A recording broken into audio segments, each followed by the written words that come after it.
Hello and welcome to this training demonstration video on how to set up the anoscopy procedure room to proceed with an anoscopy examination procedure. It is always useful for the assisting anoscopy nurse to set up this whole room prior to the procedure commencing, because there's a lot of equipment, as you can see, that needs to be set out and in place.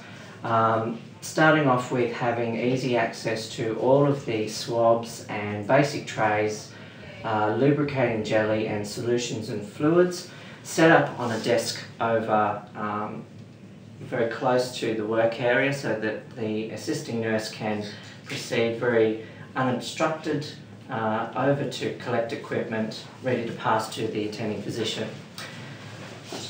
The setup of the trolley is relatively easy. As you can see, we have a basic dressing tray. Now, this is a clean procedure, not a sterile procedure, so a lot of this equipment is not sterile but necessarily clean.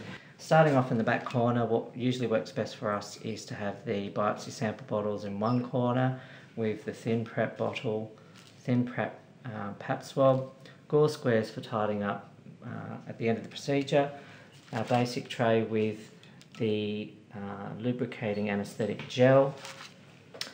The swabs should be laid out in a very orderly fashion with usually our wet swabs, our wet acetic swabs in the middle, some dry small swabs for manipulating folds and rolls of tissue during the procedure that the physician might need, our iodine swabs, and our dry swabs usually work best off the field of the tray.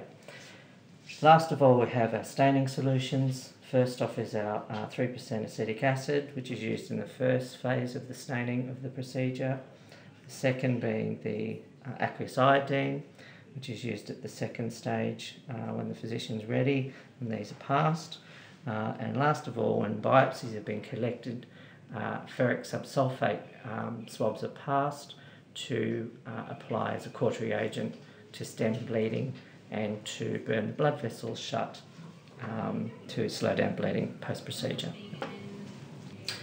As you can see here, we have our colposcope microscope, which is connected to our laptop here on our working station with a digital converter box, digital cable, and during the procedure there is a program. We use one called Second Opinion that displays the view down the proctoscope